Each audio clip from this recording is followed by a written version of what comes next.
is Pastor Nate. I'm the student ministry pastor here, and I love every chance I get to preach. And one of the main reasons I love it is because every time I am preparing my message, while I'm preparing to figure out what is God trying to use me to portray, He always uses His word to convict me in my own life. And I just love that aspect of every time I get to dig into Scripture, I get to really get kind of another new assessment of how I'm doing in my own life. And this week, as I was preparing, God really was bringing to mind for me a woman who was very special to me in my life. Now, I have lots of women in my life who I would say are very special, who've directed me in my faith, who have given me examples of what it looks like to walk with Jesus. I have a couple that I wrote down here, and this is not an exhaustive list here. Some like my mom, my mother-in-law, my wife, my Aunt Sandy, my Aunt Denise. I also have women like Barb McCullough, Nancy I, Jane Quine, my Grandma Joan. There are so many, many others. I could go on this list for a very long time. But there was one specifically this week that just kept coming to mind, and that is my Grandma Hellum. So here is a couple pictures of my Grandma Hellum. The one here on the left, I believe, is at my parents' wedding. And then this one on the right, that was actually my firstborn, Asher, so a little over 5 years ago. That's her and that's my grandpa, obviously. So my Grandma Hellum, there she is with my newborn. And my Grandma Hellum ended up passing away in May of 2020 from Alzheimer's, but I have some incredible memories of my grandma. She was really an amazing, amazing woman.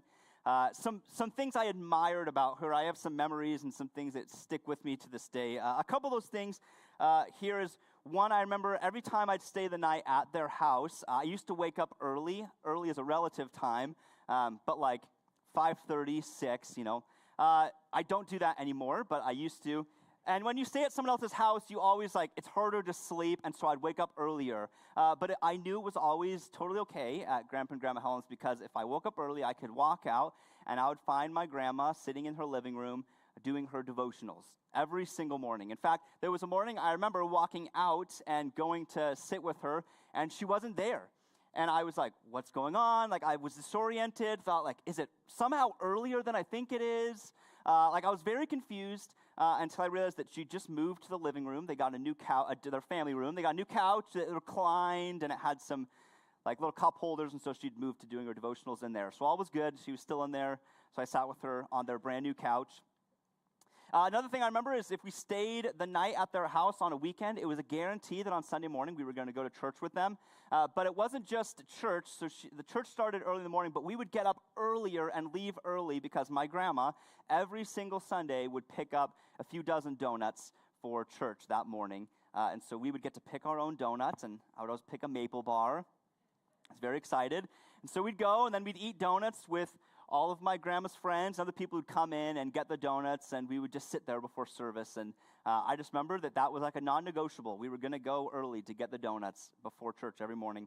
And then once we were at church, I remember she would always make me go to the kids program during service. And I never wanted to because I was shy and I didn't know anybody there. And I was like, it just didn't sound fun. It sounded much more fun to just sit in service and color or something. But she made me do it every single time. But afterward, every single time, I would be like, no, that was awesome. I'm really glad you made me go to that. But honestly, it didn't really matter to her whether I enjoyed it. She just knew it was important. But I admired that my grandma, she knew something was important and she did it anyways. I could go on forever about my grandma. She was really an amazing woman. But one thing about my grandma that I know to be true is that my grandma loved us deeply, but that love was an extension of her love for the Lord. My grandma just modeled in her life time and time again that she loved Jesus, and she put her life into serving the church and serving others and doing these really amazing things. She was very wise. She was very mature as a Christian. And so I think many of us, we might have someone like that in our lives, or people or persons who we can look to and we just go, man, they are so wise. They're so mature. They're people who we can look to and use as a framework for what it would look like for somebody to truly know God closely. And I think, if I can be honest, one of the things that every single person have that I know my grandma has, there is something that is, I've kind of called it like a secret sauce, like a foundation maybe, that every single one of those people they have in their life, whether or not they actually realize it or can pinpoint it, I would say. But if we were to look at their life and we were to say there's something there that's foundational to their Christian maturity and their wisdom, it is this thing. And we're going to talk about that today. I'm really excited about it. So we're going to be in Proverbs chapter 1. But first, let me explain Proverbs really quick as you're opening up there. The book of Proverbs was written up by the third king, King Solomon. He was the son of King David. And it says, after taking the throne in 1 Kings 3, verse 5, in Gibeon, the Lord appeared to Solomon in a dream at night. And God said, ask what you wish me to give you. Okay, now, let me be clear. Solomon's 20 at this time. I can tell you, if this question was asked to me when I was 20, I don't know if my answer would be that great. Okay? Like, at the time, I'd probably like, a girlfriend would be cool, like more money, a lifetime supply of McDonald's. I don't know. I might still ask for that. So, like, my answer would have been really poor. But Solomon, at 20, is much more mature, apparently, than I am. He answers verse 9, give your servant an understanding heart to judge your people, to discern between good and evil. For who is capable of judging this great people of yours? To which says, verse 10, now it was pleasing in the sight of the Lord that Solomon had asked this thing. And God said to him, because you have asked this thing and have not asked for yourself a long life, nor have you asked for riches for yourself, nor have you asked for the lives of your enemies, but you have asked for yourself discernment to understand justice. Behold, I have done according to your words. I have given you a wise and discerning heart, so that there has been no one like you before you, nor shall one like you arise after you. Okay, so Solomon is granted this unmatched wisdom. In fact, we can probably look at Solomon's life and what God granted him and say that Solomon's probably the wisest person to walk this earth outside of Jesus Christ. Solomon is wise, and he writes a book called Proverbs all about wisdom. It's very intentional, and we can trust that what Solomon writes in this book is, in fact, wise. And so Solomon sets up, here's the whole purpose of his book. He has it in verses 2 through 6. So now we're in Proverbs chapter 1, 2 through 6. He says, the purpose of this book is to know wisdom and instruction, to discern the sayings of understanding, to receive instruction in wise behavior, righteousness, justice, and integrity, to give prudence to the naive, to the youth, knowledge and discretion. Then there's a quick exhortation in verse 5. It says, a wise person will hear and increase in learning, and a person of understanding will acquire wise counsel. Then he goes back in verse 6 that the purpose of this book is to understand a proverb and a saying, the words of the wise and their riddles. So he lists 7 things here as his purpose, but if we could take those 7 things and really just condense it into one main thing, the point of Proverbs is to point the believer to wise living.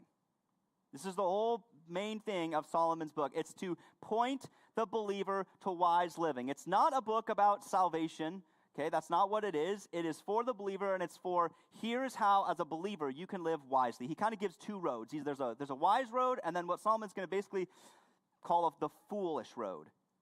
And if you follow the wise road, then you're wise. If you follow the foolish road, then you are a fool. And pretty much the idea is there's a wise road, and every other road that you could possibly take, that's a foolish road. Okay, so Solomon's directing us, and we can trust that what Solomon says is absolutely true. Solomon is very wise, and we can trust that what Solomon is saying is also wise. Okay? However, everything Solomon is going to say in the 31 chapters of Proverbs hinges on verse 7. Verse 7 is a foundation for the book of Proverbs. It is the thing that I said is the foundation for every mature believer. It's the secret sauce, right? It's the thing that every mature Christian has, and it is essential if we're going to understand the book of Proverbs that we understand verse 7. So here we go. Here's verse 7. Solomon prefaces his entire book with this statement. The fear of the Lord is the beginning of knowledge. Fools despise wisdom and instruction. Now, this word knowledge here is closely associated with wisdom. When we think about knowledge in the United States and America, usually we think of like an academic type of knowledge. But that's not what Solomon's saying here. He's not talking about being academically knowledgeable. It's not like the fear of the Lord is the beginning of knowledge, so a wise person will pursue a college degree, or a wise person will get A's in school, or a wise person will read lots of books. This is not what he's saying. It's a knowledge revolving around the second section of verse 7, wisdom and instruction. So as we're looking through this, I'm going to use this word wisdom. Because in order to use the word knowledge would really be a little more confusing than what Solomon's trying to say, because he's not saying knowledge in the way that we typically think of knowledge. He's talking about wise living. And he says this actually in verse 10 of chapter 9. He says it's very similar. It's going to look almost the same. The fear of the Lord is the beginning of wisdom, and the knowledge of the Holy One is understanding. So both of these verses are saying the same thing, okay? In order to be wise, the foundation of being wise is to fear the Lord. So in other words, you cannot pursue wisdom found in Proverbs without a proper fear of the Lord. Now, if you've read through Proverbs a few times, I've read through it many times. I remember as a high schooler, if you wanted to read the Bible and you didn't know what to read, you just kind of open up to Proverbs and see what God had to tell you. Which is fine. It's all cool. But I'm sure I read through verse 7 so many times in my life, and never once did I stop to think this seems pretty important. I just kind of read through it, because that's what we do. We've read it so many times. We read right through it. It's just a natural thing for us to do if you've read the Bible a lot of times. But if you're like me, you also didn't stop to consider the importance of verse 7, but verse 7 is essential to the book of Proverbs, because I'm going to say it this way. Many Proverbs can sound really moral and really good, but without verse 7, they can easily be misinterpreted. And I think many Proverbs, actually, if you were a Christian or a non-Christian, you could read the book of Proverbs and you could find many Proverbs that sound great. Christian or non-Christian, without verse 7 in mind.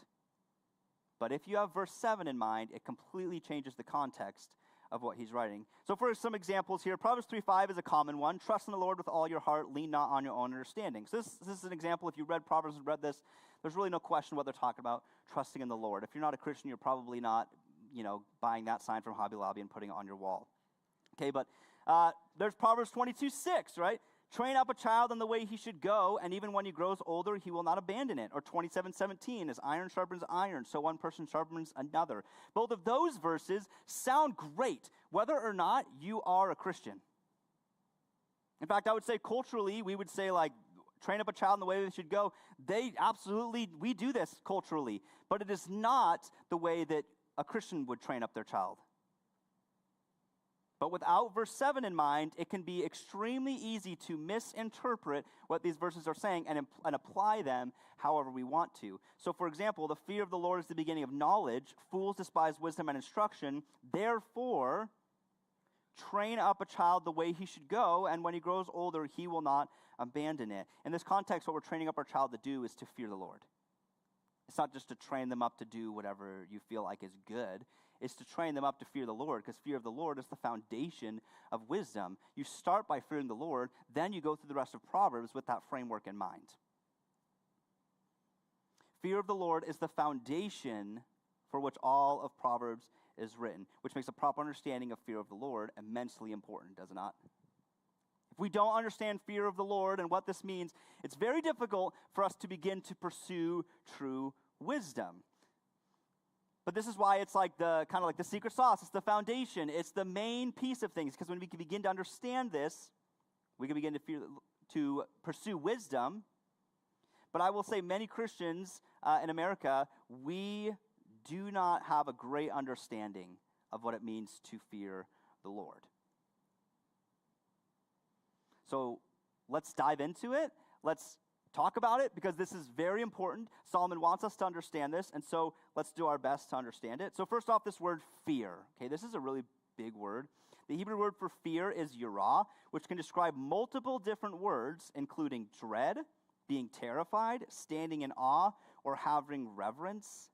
These are all contexts in which this word is used in the Old Testament. However, with God as the object, fear of the Lord can be defined as both shrinking back in fear and drawing close in awe. Okay, so it's not a trembling fear that paralyzes action, but it's also not just a polite reverence.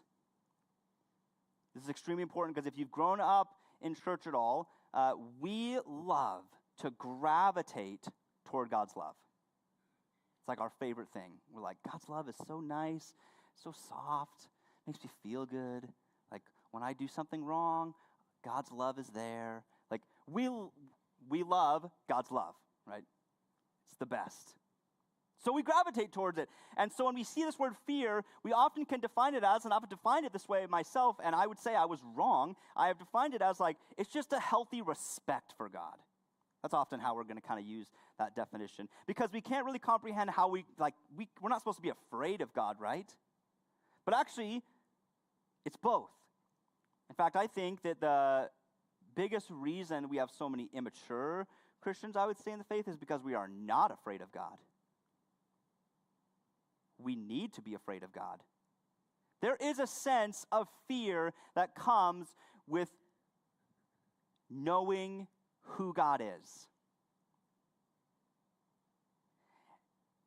And I think the reason why culturally we're in a place that we are at is because people culturally are not afraid of God at all. But if we were a little bit more afraid of God, our lives would reflect that, wouldn't they? Our lives would look different. Solomon describes a person who does not fear the Lord as a fool. He says that fools despise wisdom and instruction. And you might say, like, well, I don't despise wisdom and instruction, so that can't be me. But really, all he's saying here is that if you don't fear the Lord, the reciprocal is that you are, in fact, a fool because you do despise wisdom and instruction. Because the forefront of wisdom is fear of the Lord. So if you don't fear the Lord, then you are a fool. So we need to ask ourselves, am I a fool? It's a question that I wrestled with a lot this week. As I was doing this, is am I a fool? Am I fearing God the way that I should be?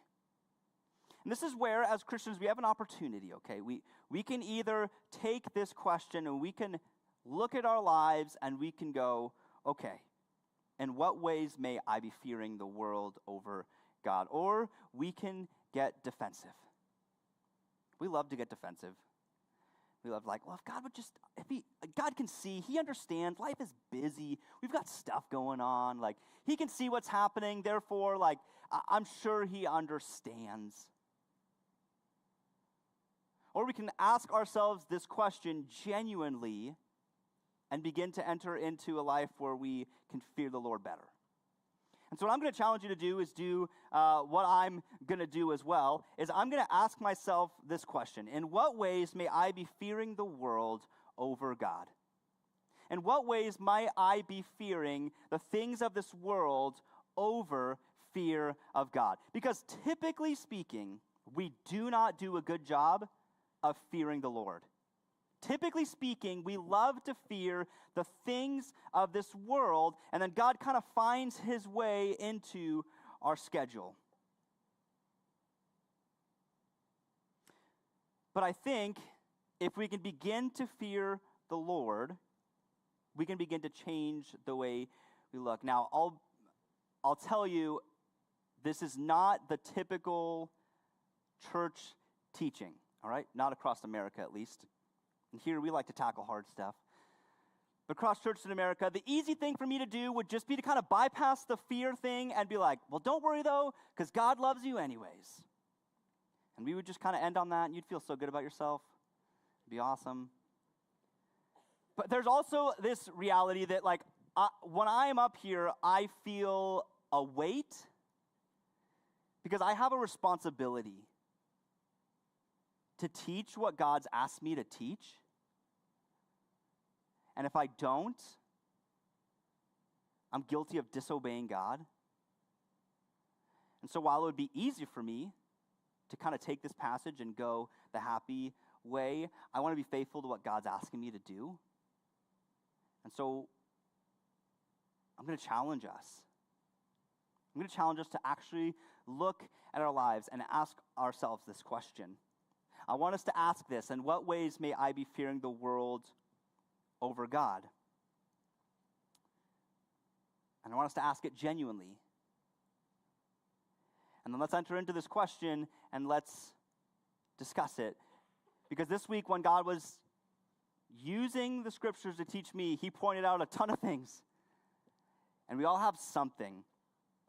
So have you ever heard the phrase, I want to start with this phrase. Have you ever heard the phrase that you know what someone values based on what they spend their time on? There's also kind of another idea of like, you know what someone loves based on what they spend their money on. They're kind of similar ideas. I changed it up a little bit, all right? And this is my new phrase here. You know what someone yuras, so fears, based on what they spend their time on. I think if we look at our lives and we look at what we spend our time on, that will give us a good idea of what we're afraid of. Some examples might be we fear that our kids won't get into the best college, so we pressure them to put all their energy into schoolwork, like an A-, that's not good enough. Let's go for an A. Every project has to be perfect. We pressure them into doing all these things, but we would never force them to take time to read their Bible. We fear that we may not attain this great financial status, and so we spend overtime at work. We do these extra things, but when it comes to serving the church, I don't have time for that. Maybe we force our teenagers to, we want them to get that scholarship, and so we make sure they attend every practice, every weight room, every film session, every concert, every team-led training, you name it, and we'll call it commitment. But we're going to make them do those things. But when it comes to attending church or attending youth group, well, they can choose that. That should be a choice. Maybe if you're like me, maybe you fear that people will think that you don't do enough. So to feel more valuable, you basically really never stop working. You're just always on. And so as a result, you're so busy doing things that you rarely just sit in quiet with the Lord. You rarely sit in silent prayer with God. We fear a whole lot of things. Most of them are not the Lord.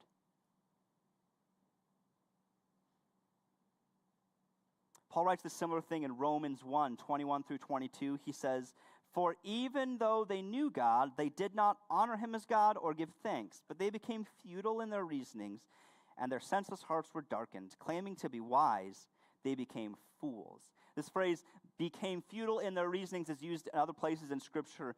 And what this implies is idolatry. So essentially what Paul is saying is that even though they knew God, they put other idols before him. Claiming to be wise, they were in fact fools. We can often be tempted to make things other than God an idol in our lives. For our kids, we can idolize, I've named a few things like academic success, athletics. Sometimes we can even idolize popularity for them. Sometimes I know I can be tempted myself, like the busier my son's schedule is, the more productive he must be. Like, idolize busyness. For ourselves, we can idolize maybe job security, wealth, social status, knowledge, academic knowledge. And many of these things are actually not in and of themselves foolish. They're actually mostly okay things. It's that when we put them before God, that's when they become foolish. When you make them an idol, that is when Paul says, you claim to be wise, but in fact you're a fool. It's when we put them before God. And you know what? As I prepare my sermon, when I do this, I usually get in this flow and I'll just start like typing, and I don't like to be interrupted. I'm just like, I'm in it. And sometimes I'll type things and then I say them out loud and I'm like, nope, don't like how that sounds. And that happened to me this week. You guys might know, if you've seen me at all, you may not know this. I can get passionate. It's like a thing that I have. I've always known this. In high school, I was way more passionate than I am now, at least more maybe uncontrollable, but I would say that I'm very passionate about things. And so when I'm writing, I can let that passion kind of overflow, and sometimes it's like, okay, I should pull that out. That doesn't sound like what I want it to. And I had like a 5-minute thing here that I definitely just removed. Because I do want to be clear. What I do not want to happen here is I do not want to come across harsh. I don't want to come across judgmental. But this matters a lot to me. Because as a student ministry pastor, nothing kills me more than when I have a parent come to my office and tell me, I don't know what happened. I thought I was teaching my teenagers to do the right thing. I thought I was raising my kids up, but they went off to college and nothing about their life reflects a biblical worldview. And they're confused and they don't know what happened. But the reality is, what happened is that in their own lives and for the lives of their kids, they prioritize things of this world before they prioritize fear of the Lord, and then they wonder why their kid reflects exactly the way that they lived their life. We have a responsibility to raise our kids up to fear the Lord, and if we're not fearing the Lord ourselves, then they're not going to either, most likely. And then they go off to college, and they're not following the Lord. And then a book comes out and says it's the church's fault, and it's youth group's fault, and it's all these people's fault. The problem is that as parents, we have to be intentional. Parents, I know we love our kids. I know that we want them to love the Lord. I know that you do. But if you put idols in your life in front of fear of the Lord, and you do the same for their lives, and you prioritize things in their lives, and it gets in the way of the fear of the Lord, then they are going to reflect that same lifestyle when they leave. And then we're left wondering what happened. They're just reflecting ourselves. They're just reflecting the way that we lived. This is the meaning of Proverbs 22:6, right? We talked about this. Train up a child in the way he should go, and even when he grows older, he will not abandon it. But Solomon says this verse with the understanding of Proverbs 1:7, that the fear of the Lord is the beginning of knowledge. See, fear of the Lord should change the way we prioritize our families' lives. That includes us too. Fear of the Lord should change the way we prioritize our own lives, whether you're single or married with no kids, or your kids are out of the house, or you have kids. Whatever your situation, fear of the Lord should change the way we prioritize our lives. Now, growing up, I played soccer. There was a kid on my team. I think I was like 13 or so. He joined our team. His name was Baudilio. Right? Baudilio was from Guatemala. He started playing that year, and he was a solid player. And I got to know Baudilio because his family, they went to a church down in town. And so his parents and my parents, they connected over that. And so I got to know Baudilio and his family pretty well.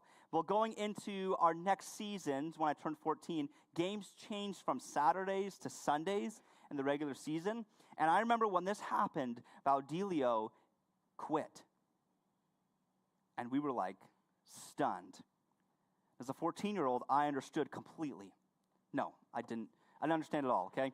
I was 14. I was like dumbfounded. Like, what? Like, his parents took him out of soccer? Like, what if he wants to be a pro and he's not going to get this high-level training that he needs? Or like, what's going to happen? Like, I go to church on Sundays. Why does he have to quit when I don't have to quit? Like, well, why can't he just do what I do? And like, I looked at his life and I was like, this doesn't make sense. This is ridiculous. I can't believe his parents are doing this. Now we lost a great player for our team. It made no sense to me. And all I could think about was all the things Baudilio must be missing out on. But you know what's actually interesting is Baudilio ended up going to school with my wife, and I saw Baudilio about 10 years after this happened. And I had a chance to talk with him and catch up with him. And you know what's interesting is that Baudilio was thankful that his parents took him out. Because what happened is Baudilio ended up getting great Christian friends. He got a foundation of faith. He grew closer to God. And it all was because his parents made the very difficult decision to say, something's getting in the way, and I'm not going to let that happen. And they pulled him out.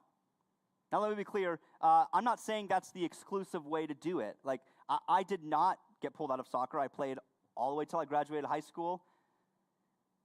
That's a different story for another time. But what I admire about Baudilio's family, as I am now a parent, is the courage that it took to do that. I mean, that is something. And I don't think at the time Baudilio was like, yes, I'm done playing soccer. This is the best. Like, he was probably legitimately upset. But in the long run, Baudilio is better off because of it.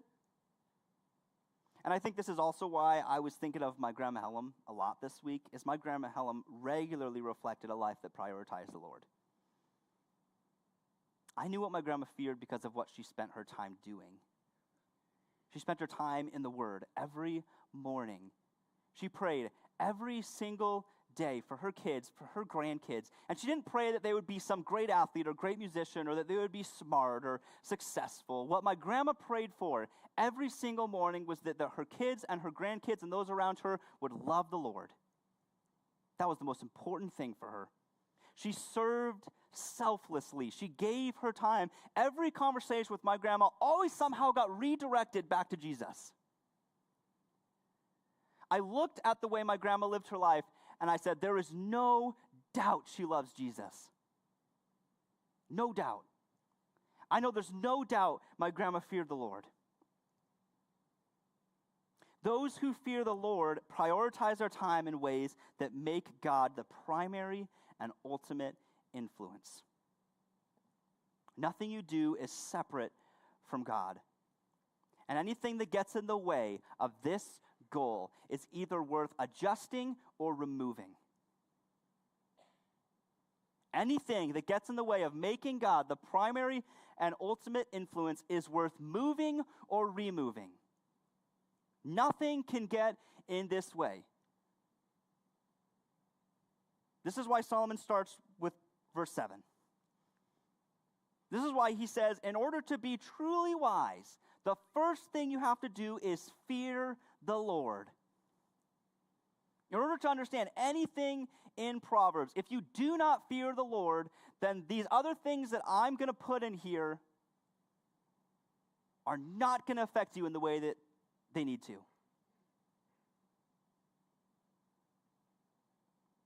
Fear of the Lord is the beginning of knowledge. Now, maybe you're in here and you're like, okay, Nate, it's clear to me that I do not fear the Lord like I should. I asked myself this question, except I didn't call myself Nate. But maybe I'm not fearing the Lord like I should. I know that's true. I know there are things in my life that I do not always do well, that I need to fear the Lord better in some areas of my life.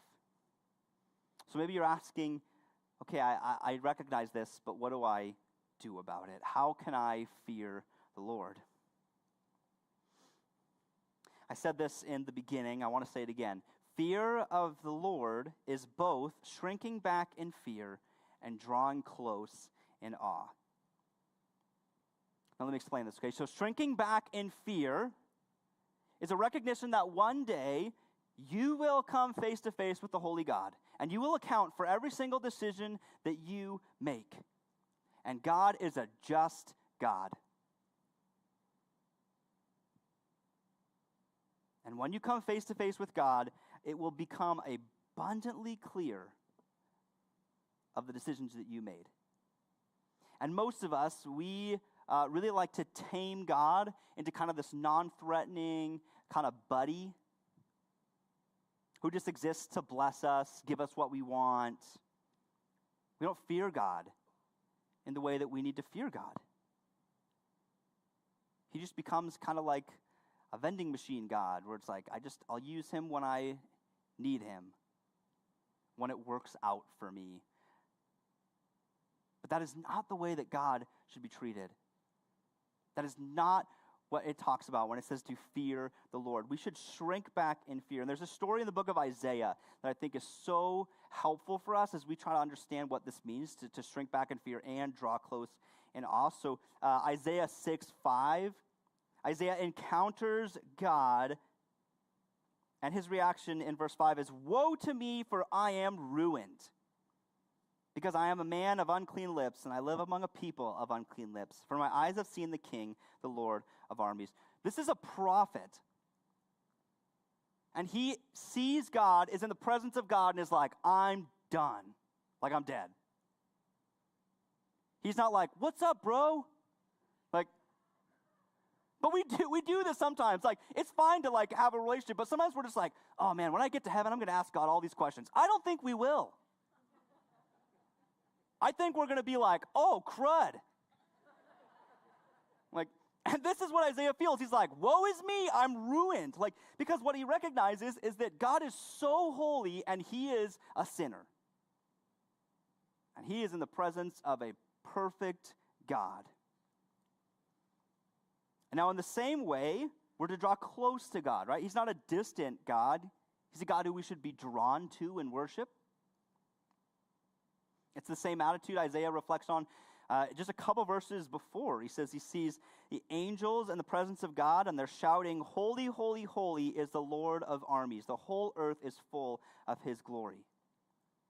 God is so incredible in this moment that you have these angels. They're covering their faces, but they're worshiping God. Note they're not like covering their faces and running, but they're covering their faces because God is so holy.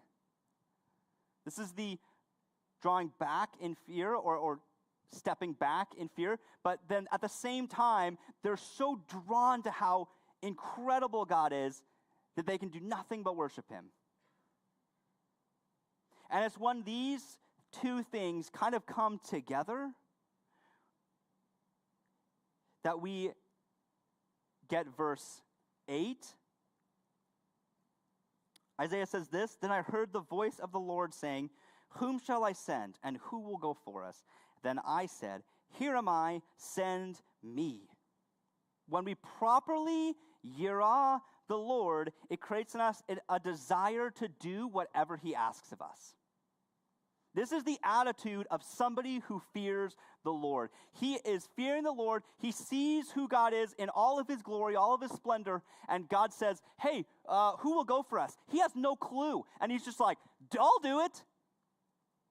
This is, for many of us, we don't often have this attitude. We're like, "Well, okay, God, it doesn't really fit this morning. The Seahawks are playing." That's for me, I guess. The Cardinals are playing. And, yeah, God, I can't really make it to church this morning. I kind of got my own stuff going on. Well, God, yeah, like, it'd be good to serve, but, like, I don't know, my life is just crazy right now. I don't know, God, I can't really, like, wake up too early to read the word. I know it's important, but, like, I need my sleep. Sleep's important, 8 hours a night. Very important.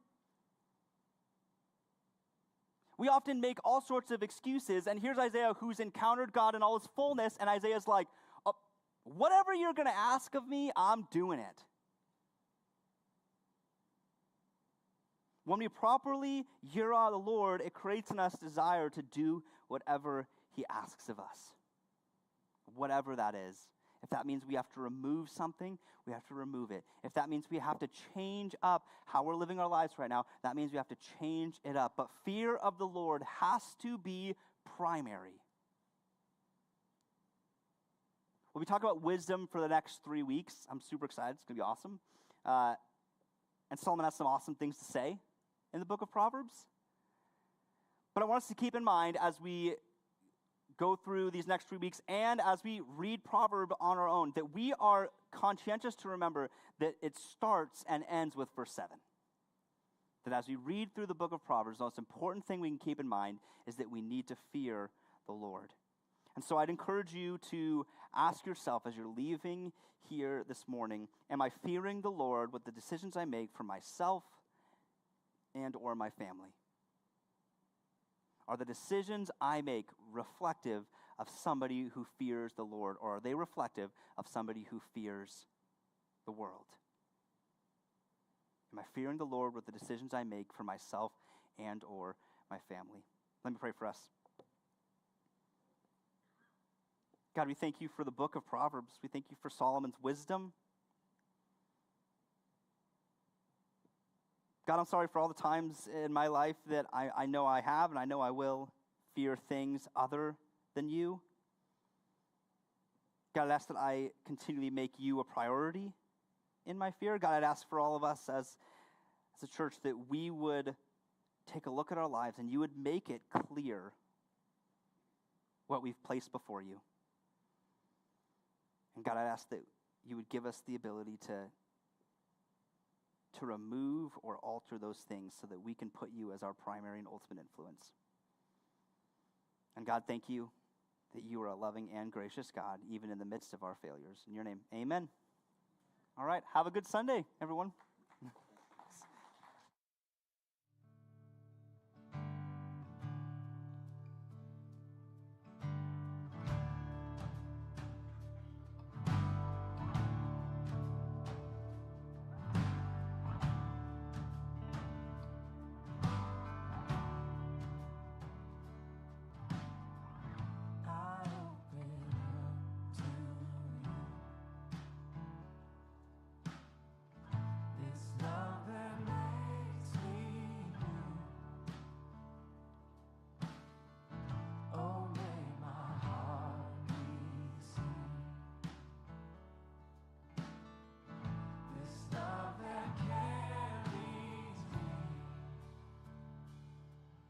from head to the heart.